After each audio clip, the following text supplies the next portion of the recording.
దోసిట్లో చుక్క పోగేసి ఇస్తున్నాగా వదిలేయకు సీతాకోక చిలకలుగా బామ్మ బాగుంది చిట్కా నాకు నేర్పిస్తే చక్క సూర్యుణ్ణి కరిగిస్తాగా చినుకులుగా సూర్యుడు ఏడి నీతో ఆడి చందమామైపోయాడుగా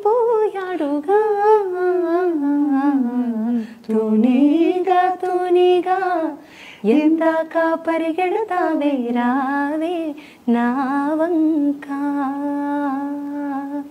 ఎంత చక్కగా ఉందో అలా కళ్ళు మూసుకుని వింటే అదే సన్నివేశం గుర్తొస్తుంది ఉషా. సో తునిగా తునిగాతో పాటు కష్టమైన క్లిష్టమైన పాటలు ఏమైనా పాడావా శాస్త్రి గారివి? నే తొలిసారిగా అంటే ఏ లిరిక్ చూసినా కొంచెం యాక్చువల్లీ ఇవన్నీ కూడా తునిగా తునిగా కూడా చాలా కష్టమైన పాట, తేటగా ఉంటుంది వినడానికి, కానీ గమకాలని వేయడం. సో ఏమన్నారు బాబాయ్ గారు? చాలా నచ్చింది. ఎప్పుడు అంతే, ఎప్పుడు పిలిచినా ఈ పాటలతో పాటు నేను కొన్ని పాడే వేరే పాటలు ఉంటాయి, అవి కూడా పాడమని అడిగేవారు అనమాట. ఏ పాట ఫర్ ఎగ్జాంపుల్? మనసున మల్లెల మాలలు, ఆ పాటని ఆయనకు చాలా ఇష్టం. ప్రతిసారి వెళ్ళిన ప్రతిసారి నాకు ఆ పాట పాడవని అడిగేవారు. అండ్ ఆ పాట తర్వాత విశ్వనాథ్ గారి దగ్గరికి వెళ్ళినప్పుడు, శాస్త్రి గారు కూడా అక్కడ ఉన్నప్పుడు బాలుడా గోపాలుడా జాలిగా జాబులమ్మ పాడమనేవారు. అయితే ఒక లైన్ పాడాలి కదా. నాకు ఆ సాంగ్ అంటే చాలా ఇష్టం, ఎందుకంటే మొన్న కూడా విశ్వనాథ్ గారిది సంస్మరణ సభ కళాంజలి అని అందులో జరిగింది కదా, దానిలో కూడా పాడదాము అని అనుకున్నాను చాలా ఆ పాట, కానీ టైం వల్ల పాడలేకపోయాను. సో మేబీ ఇది ఒక అవకాశం ఆ పాట పాడడం. అవును అవును, ఖచ్చితంగా.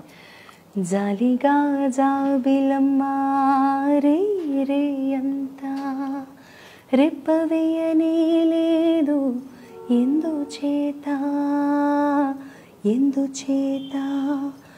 16 కళలని పదిలంగా ఉంచని ఆ కృష్ణ పక్షమే ఎదలో చిచ్చు పెట్టుట చేత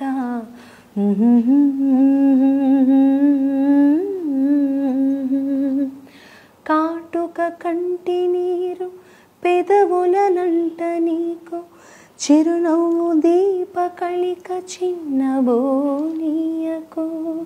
నీ బుజ్జి గణపతి నీ బుజ్జగించి చెబుతున్నా నీ కుంకుమకెప్పుడు పొద్దుగుం కదమ్మా.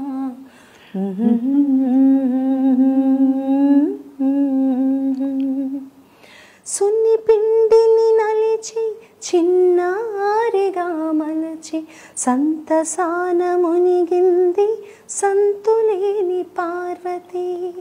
సుతుడన్న మతి మరచి శూలాన మెడ విరిచి పెద్దరికం చూపే చిత్సు కంటి పెనిమిటి ప్రాణపతి నంటుందా విటగతి కంటుందా ప్రాణపతి నంటుందా విటగతి కంటుందా ఆ రెండు కళ్ళల్లో అది కన్నీటి చితి కాలకూటం కన్నా ఘాటైన గరళమిది గొంతు నొలిమి గురుతై వెంటనే ఉంటుంది.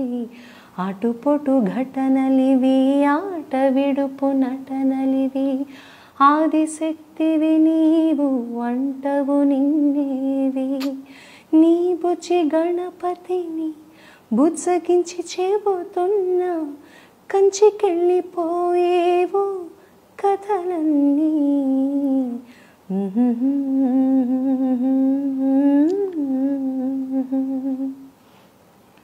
చాలా చాలా అద్భుతంగా పాడావు ఉషా. Thank you. ఎంత ఎక్స్ప్రెషన్